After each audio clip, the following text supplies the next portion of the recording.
Incredible. This India-Sri Lanka series is certainly lighting up our new year of international cricket for both teams. And well done to Dasun Shanaka and his side, the captain himself, instrumental in leveling the series. First with bat in the final over, and then with ball, bowling his first over and ensuring Sri Lanka do not lose a game that they had won for all money for a large part of that Indian innings. It was an incredible fight back from Akshar Patel and Surya Kumar Yadav after India were 57 for 5 at one stage. So it gives us plenty to discuss on T20 Timeout on ESPN Cricket for T20 Timeout as I welcome Farvez Maroof and Wasim Jaffer yet again. Let me go to Farvez first up. It surely was Sri Lanka's game. They made it a little interesting in the end, but what a day for Dasun Shanaka, Farvez. It's the kind of day every all-rounder dreams of. Absolutely. I think it's an incredible day for Sri Lanka. The way they started, the way they ended, surely they outclassed the Indian team in many ways. But on a word on Dasun Shanaka, I mean, he's just getting better and better as a batsman. I mean, I think he likes the team India, Yeah. especially when he's batting against India. If you look at the scores, and yeah, it's a good day for Sri Lanka. It's good that Sri Lanka beat India today, 1-1. Going into the next game, it's a nail bite, a big game coming up. Yeah, we'll talk about that brilliant partnership in a moment. But on just Dasun Shanaka, since we've touched upon that starting up, Farvez, if you'd allow me one more point with you. No love in the IPL for him. Kumar Sangakkara saying it's his availability that became an issue. We were told that Sri Lankan players would be available after the first week of April. He's got quite a few of his colleagues playing in the IPL too, but no love for him even then. I mean, after this knockout, maybe the last game as well. I'm pretty sure few of the IPL franchise will be watching and waiting for opening, as well as Dasun Shanak is signed up for the Dubai Capitals franchise, which is own the Delhi Capitals as well. So I'm pretty sure they must be keeping a close eye. I mean, when you're in form, when you hit that purple patch, that's where you need an IPL gig, and if he gets it, I'm pretty sure he will make sure that his earnings will be double come next year, and the value will be double. I can confirm we have at least one franchise official on the show listening right now. But I won't ask Wasim Jaffer on that. The demand for all-rounders just isn't what it was, or Sri Lankan all-rounders isn't what it was when Farvez Maroof used to play in the IPL. So let me come to that a bit later. But Wasim, let's talk about that partnership, in particular with Akshar Patel. First up, you must be thrilled for him. This is such an improvement in Akshar Patel, the batter. Absolutely. I mean, again, last game also, he's contributed immensely with the bat. Again, today he showed, how much he's improved and literally won the match on his own, even though, Surya Kumar Yadav played his part. But, massive improvements in Akshar Patel as a batter. India kind of not missing, Ravindra Jadeja. Ravindra Jadeja has been a phenomenal player, in all three formats. But since India found Akshar Patel, we are not talking too much about Ravindra Jadeja since he's being away. Goes on to show that how good Akshar has come about as a cricketer. So fantastic.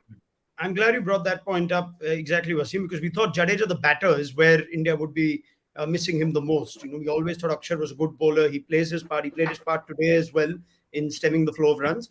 But would you consider Akshar to be India's number one spin all-rounder now? I mean, Jadeja has been out for a long time with injury. At the moment, yes. I mean, obviously, when does Ravindra Jadeja comes back? How much cricket he plays. Whether he gets any first-class games before he comes into the international scene.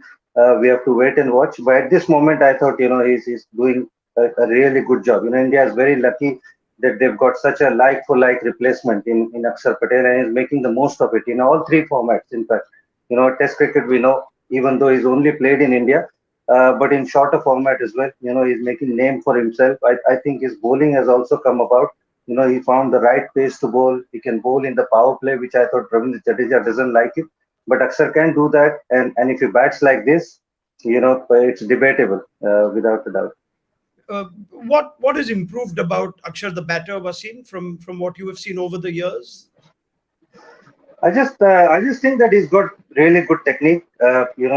We don't see him slogging too many balls, and he's pretty sure that when he connects, he's gonna go out to the park, and then he does that straight away when he comes into comes out to bat at the first few balls. He takes the bowlers on, and we've seen that his first few balls he goes for a big shot and then puts the batters and put the bowlers under pressure, and especially against the spinners. He targets them, and the technique. He stands still, hits it really straight as well.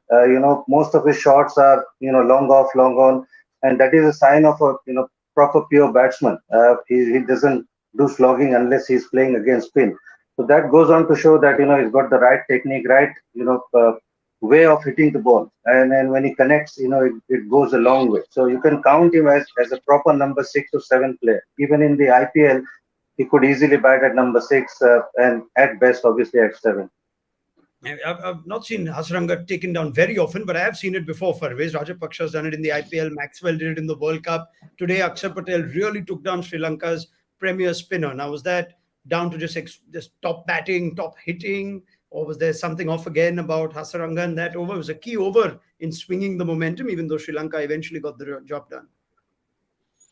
I think credit has to be given where it's due. I think Akshar Patel, as Wasim said, it was clear hitting and it's not slugging all about. It was proper hitting. He was keeping his shape, swinging through the line. I mean, it's excellent to see a late order batsman. I mean, he's making himself to be a good number 6, 7, not only franchise cricket, but even international cricket. So I think more than Vanidhu Hasaranga bowling a bad over, it was great batting. And Vanidhu, I mean, you can't blame him that much with a wet ball. I mean, if being a wrist spinner, it's never easy. I mean, same thing happened for the Indian spinners last game against Yuzvendra Chahal. So that's something that Sri Lanka should be keeping an eye on. So I think overall, Akshar Patel is a great find in this series. Yes, he's been performing really well, but it's all about grabbing the opportunity when it comes. Jadeja injured, fine. You get the opportunity, you do it, so that the selectors have a good headache come Jadeja also gets fit and ready to go. Yeah. Let's talk about why this game was won pretty much in the first half of the India innings, in addition to Sri Lanka getting 200 plus. Kasun Rajata, excellent back in Pune. He loves Pune, Farvez. We were discussing whether Sri Lanka should make a change, perhaps going into this game. And Kasun Rajata reminding us that we shouldn't count him out just yet. That spell pretty much broke the back of the chase. I did my homework before I said that to you, Ronak. So I knew. I mean, I've seen past games in Pune, and it has the swing, it has the bounce. So I just told myself maybe he'll be the boy, he'll be the player because during LPL he was swinging it, he was getting decent bounce. So that's why I just backed it. So I reckon sometimes in the player's life you all are liking a venue. When you do well after a few years, you go back, you will have that good feeling. I'm pretty sure when Kasun Radha was at the warm-ups today, he would have felt such better coming from Wankhede, right? 6 years ago, I did this against Indian team. This is my chance again. So those are little things that can go a long way as an international cricketer. So I reckon we are just matter of how India lost this game. I think they lost in the power plays, especially when they were bowling, when they were getting so much no balls and free hits and all this. Sri Lanka was off the hook when the ball was moving around, and also other way around when India came into bat, they did not respect the conditions. They did not respect the swinging ball, and they didn't respect the two opening bowlers of Sri Lanka. So that's where India lost the game for me. Yeah, absolutely. We're going to get into that in just a moment, but let's just focus on the first few overs for India's batting. Wasim, it did look like Sri Lanka's bowlers executed their plans far better. Now, was that just down to really good bowling by Rajita and Madhu Shankar, or would you have still expected better from India's top order? I think the Sri Lankan bowlers, made lesser mistakes, and they just put the ball right there. Obviously, there was help. You could see that ball was seaming about a little bit, and which can happen. We're playing in early part of January. Pretty much open ground, and the ball can do something. And on this ground, teams which have batted first have won more because the ball does something in the second half, and they made the most of it. And I think Indian batters actually went too hard too early. They should have, like always said, respected the condition. If India would have been 40 for one, or maybe 45 for one, things would have been pretty much different. Because 70 or maybe 80 of last 5 or 6 overs is pretty much gettable here, and they haven't got the bowlers. Sri Lanka haven't got the bowlers, the experience of bowling in the death. And if India had the batters, it would have been an easy chase, even though it was 200 plus. So I think they went too hard too early, especially, Shubman Gill, Ishan Kishan. Shubman especially, was a pretty soft dismissal. Ishan Kishan as well. Even Raut Tripathi, even though he was playing his first game, tried too many things too early. Had he given himself a little bit more time, things would have been different. So, bowling power play as well as batting power play have been a disaster start for India. Yeah, right. We've seen how many runs are being scored in the back end of these games. So, lesson perhaps for both teams. But let's focus on the point Farvez Maharouf raises India's lack of discipline in their bowling. Extraordinary that Arshdeep Singh holds a record that no bowler would want now. The most number of no balls bowled in a T20 game, five to Arshdeep. In total, the no balls and free hits accounting for 27 runs. The margin of victory for Sri Lanka being 16. Farvez tells you exactly what that means. So let's just get into that. Let me start with you, Farvez. Just as a fast bowler, Arshdeep Singh coming back from a bit of a break. Now, is that an excuse or an explanation? I don't remember a bowler bowling five no balls in a T20 game. I wonder if you do. I mean, let me put it this way: it has happened to best of us, and it has happened to me as well when I was younger. I mean, when you have a break and not played competitive cricket for a while, and you come back and you try too hard, these things happen. Also, the second thing I like to question, I may be wrong here, I may be right, but how well the practice has been perfect. Most of the time, you've seen, Wasim will agree with me, being a coach, that most of the time fast bowlers don't give much attention to the front foot at practices. So this something that Arshdeep, if he's having this bad habit, he should get that out of his system as soon as possible. And coming back international cricket after a while, it's never easy. Pressure is on, and the ball was moving. He may be trying too much after seeing the Hardik Pandya over. So all these things can matter, but it can happen to anybody. It's a matter of Arshdeep Singh playing more cricket in a competitive level, so that he'll feel better. We saw during the World Cup how well he bowled with the new ball, with the old ball. He is competitive, but just that he just had a day off. So I would like to say two things. It has happened before, and at training, how perfect practices he has, or he's giving enough attention to small details. Yeah, I mean, I'm not going after Arshdeep Singh here. So he's had an off day and that's just about it. But he's had a 45-day break to manage his workload. This again triggers the point, Wasim, about not just Arshdeep, but generally how India manage their wealth of resources. We know that he was fit, but he wasn't picked for the Bangladesh series. He then came up with an illness for the first T20. Yeah, that's in play. Is this perhaps an example of rest not being productive, especially for a young player like Arshdeep Singh?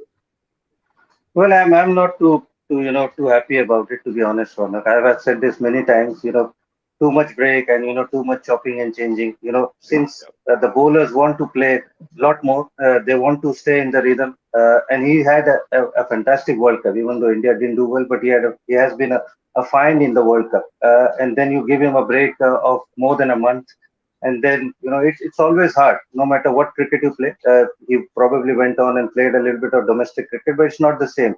He would want to play international cricket since he's been doing well. The bowling rhythms continues. So I am not a big fan of players getting a lot of rest.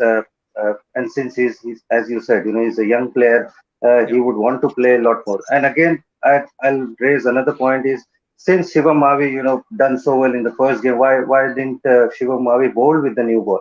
And you knew Arshdeep, even though Arshdeep bowls the new ball really well, you could probably give him the third or maybe the fourth over. Still unacceptable. What Arshdeep did, but when Shivam Mavi, after his debut, he got a couple of wickets in his first spell. Uh, I think Hardik should have trusted him and given him the new ball and probably bring Arshdeep a little bit later on. But still, as I said, not acceptable to bowl seven no balls and give away 27 runs. Farviz, as a fast bowler, what did you prefer? Would you rather be given a bit of a break so you don't, overwork yourself or burden yourself, or would you rather just keep bowling? And if you do get injured playing international cricket, so be it. But you want to keep bowling if you're bowling well? Yeah, definitely. I mean, when he just started his international career, why take a rest? I mean, completely with Wasim there. I mean, even when I was younger, if I'm in my peak, and if I was told to rest, I mean that'll be the end of me if I think that way. When you have a niggle, yes, you can be rested. You can be your workload can be managed. But when you're young, when you're hitting that purple patch, you just want to play and play and play. So I reckon when it comes to too many players in a basket, whom to choose, and resting players, sometimes it doesn't work. So especially with India, I mean, 2023 World Cup at home. So I reckon, I've heard that the 20 players will be prung down. It's important those 20 players play as much as possible. When it comes to fast bowlers, manage their workload, but not a big off season like a 6 weeks. That's way too much. You have to play them, but you have to manage their workload, but look after them. So very important to get the young players playing much more competitive cricket than resting them. All right. Well, you've heard from both Parvez and Wasim then. I don't believe there was a niggle. I could stand corrected. I wonder if there'll be a clarification later on whether Arshdeep was left out for injury management, but it did, for all money, look like it was just a call taken to manage workload after Arshdeep played in New Zealand following the World Cup. All right, let's just extend on the point what Wasim Jaffer has raised on Hardik Pandya's captaincy. Arshdeep also didn't come on to bowl until the 19th over. He bowled the second and then straight the 19th, Wasim. Now, India do have a death bowling problem in this team. Harshal Patel was left out last game. I'm not sure Shivam Mavi at this stage of his career, he should be banking on to bowl right at the death. I just wonder how you overall look at Hardik's captaincy, which is also something which is under the scanner now that he's been promoted to what we think is Rohit's deputy in both white ball formats. Well, first of all, I was surprised, after his first over. Obviously, like I said, wasn't a good one. But I thought he'll probably come on to bowl, after the sixth over. He'll probably bowl maybe one or maybe two in the middle overs and definitely bowl in the death. And I expected probably Hardik to bowl instead of Mavi in the death. Mavi hasn't got a reputation of, bowling really, really well in the death. Uh, Hardik had that experience. So I thought probably uh, Hardik would have bowled that 20th over. But just bowling 2 overs for Ashdeep, I thought Hardik got it wrong there. All right. It does seem like we're focusing more on mistakes made by India than how well Sri Lanka played. And to be fair, they had one batter taking charge in every phase of the innings. Parvez Kushal at the top, Asalanka in the middle, and then Shanaka finishing it off. So this was a much more satisfying all-round batting effort from Sri Lanka. Or is your mind still leaning towards India really helped their cause? I mean, India did help their cause, but overall, I mean, batting when it comes to Kusal Mendis, Pathum Nissanka after the power play, I thought they set up the nicely power play, but in the middle you had Banu Rajapaksa and Dhananjay Silva failing for the second time. So that's where raises a bit of a concern for me because you got two other batsmen who's in superb form in during LPL, knocking on the door but can't get opportunity. That's Avishka Fernando and Sadhir Samaravikrama. So going into the third game, I think those two players will be high on the radar to play the next game. Yes, Banu Rajapaksha during the LPL didn't have a good LPL, and on reputation he was picked for this tour, and he hasn't performed. So this is where the pressure comes on the selectors and the think tank whether to bring Avishka Fernando and Sadhir Samaravikrama, because I understand Sri Lanka is trying to keep consistency, picking players, picking squads. The last World Cup when they played in Australia, the same team has been carrying through with Dhananjay Silva batting at number 3 or 4. But what you have to understand is during LPL, Dhananjay Silva could not find a place in his franchise. In place, Sadhir Samaravikram scored a lot of runs and he kept the place. So these are the couple of things that the think tank will be thinking. But overall, other way around, the way the openers started, the way Charit Asalanga batted, the way skipper Dasun Shanak batted, outstanding. I think they are top notch. So I mean, they will put a lot of pressure in the next game also against India. Yes, Wasim, please. Yeah, I mean, the point that we made, Ronak, like in the last game, that Sri Lanka needs to improve how they bat, against Indian bowlers in the power play. And that over probably, after Pandya started that, innings so well, he bowled 1 over for 1 run, and then obviously that over happened. You kind of gave a kickstart to Sri Lankan batters. If you see, Pathum Nissanka has got 35, 33 of 35, so he was way below 100 strike rate. But when you give a kickstart to a player like Kusal Mendis, who got a 15, 31, that's where I think India faltered. They gave them a start. The ball was still doing so much, but by bowling those no balls, I think India, had to blame themselves. How they probably gave it to them. Once you start leaking runs like that, there's no looking back. So I thought India has to be blamed for how they bowled in that power play.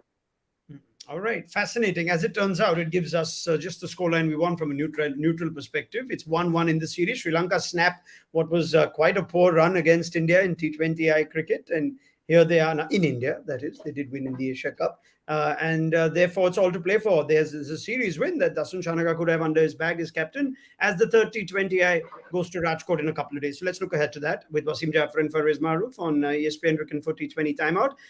Farvez, let's go back to your team selection points towards the end of the review show. You were saying there's a chance that you could see either Sadhira Samaravikrama or Avishka Fernando come in. But teams tend to not change once they've won a game. Would you like to make that change going into the decider? Not one of them. I think both of them will be in consideration, especially considering that they be in superb form heading to this tournament, and two players who got the nod instead of them, which is Banuka and Dhananjay, have been struggling next two games. So Personally, I'm a strong believer you continue with the winning combination. But horses for courses, I probably would like to make that change, especially when confidence levels are low. Crunch game, you need the players who are in form representing your country. Wasim, they made the first change for Sanju Samson. They made the tactical call to bring back Arshdeep. Now, it's interesting how you handle Arshdeep here. He had perhaps his worst day in international cricket in that second T20I. Would you just continue with him and say, "Yeah, that was an off day? Or are you tempted in a decider to make another bowling change? There is, of course, in addition to Harshal Patel, even Mukesh Kumar as a pace option. Well, I think you need to give confidence to Arshdeep. You need to play him, otherwise Yeah. his confidence will go down. So I think you need to back him. He's done it before. You can just consider that it's a one-off day. He has to get it right in the next game. But I would still pick him. But I'll probably think of even picking Ruturaj as well in place of Shubman Gill if at all. If India needs to make a change, other than that, not much change. It's a little thing, Wasim, but I wonder with Tripaঠি's inclusion, he was sent in to bat at three in this big run chase. Surya batted three in Mumbai with Sanju Samson at four. Just trying to say, I love Rahul Tripathi and what he does in the IPL. It's exciting to see him and Surya bat together. But have India got to think about that three and four thing, or do you think it's not a big deal? No, I think it's all right. I think Surya coming in later when the spinners are bowling, I don't mind that, to be honest. Sometimes when Surya comes in the power play, he needs to play bigger shots, and sometimes he can get out. But when he comes out with the field spread, and he can still find boundaries, and India need batters like that. When the fields are spread, and when Surya is batting, he'll still find ways to score runs. So I don't mind Surya coming at four, and I think Rahul Tripathi at three is not a bad call. Yeah, there's very little on the Sri Lankan bowling front that we can look ahead to in a way, Farwiz, because the spinners were excellent in Mumbai. The Pacers had, or at least Rajata had an off day. In Pune, the Pacers effectively won them the game. The spinners had a tough day. So my question is very simple. Why does Dasun Janaka not bowl more? Should he bowl in this decider? I've been asking that question for the last 2 years and I haven't got the answer yet. Whenever I ask him, he gives me some sort of a reason. So, I mean, when you be an all rounder, What does he say? I wonder, what reasons does he um, give you? he, he comes up with thousands of reasons. So I'll keep it to myself for the moment. But the advantage an all rounder has, if he fails with the bat, you can still perform with the ball, and vice versa. So when you have that luxury, when you are the captain, take the take that responsibility and be yourself and do it. I mean, he has done it in the past. Today, even he had the option of bowling one in the Asaranga, but he didn't throw him to the deep end. He took the responsibility and bowled the over. So he has in himself to do it. But just that, maybe someone in the 11 or maybe from outside a message should come through, get it done. So he should be Hmm. forced. I mean, I'm trying for the last 2 years. I've not been convinced. So let's see. At least next game.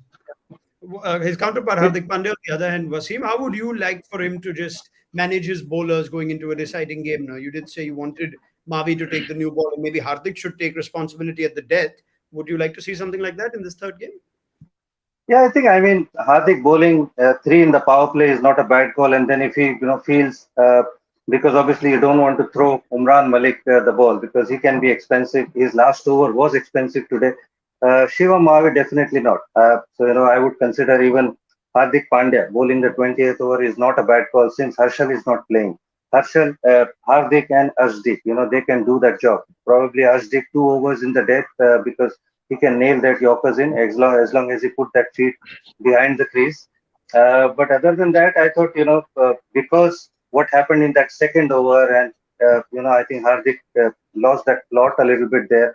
He had to force to bowl to Aksar, and then obviously even Yajvinder Chahal, which he doesn't do in the power play. So I thought everything went out of the window after that first over of Ashdeep. He's a colorful character, is Hardik Pandya, and I wonder what impressions Wasim and Farvez are making after what he does once the toss happens. In Mumbai, after Shanaka won the toss and chased, said, "Yeah, we wanted to bat first," where everyone chases at 1 KD. Today, he won the toss and decided to bowl first, where the record at Pune is heavily in favor of teams batting first. So, are we supposed to take Hardik Pandya at face value at tosses, Wasim? I think you can expect things like that with Hardik. He'll come out with those things. He can be brave. Sometimes it comes off, but when it doesn't come off, he got to be ready to take that flag as well. So in this world of social media, there'll be people, will be after him. But he'll be doing that things on the normal basis, I think. It seems He'll quite keep unlimited. he'll keep us in our toes every time, I guess. So when the groundsman has told Dasun Shanaka, if you win the toss, bat first, because this ground is good for defending, and the record says it. And India preferably always chases, but sometimes I think you've got to be a bit smarter when those options come in place. Especially in international cricket, it's not like franchise cricket. International cricket, there's added pressure always. Yeah, Rajkot, though, quickly, Wasim, on conditions. Any change in as far as the conditions go? Would you want to play a Washington Sundar at all, or no? The conditions don't merit that.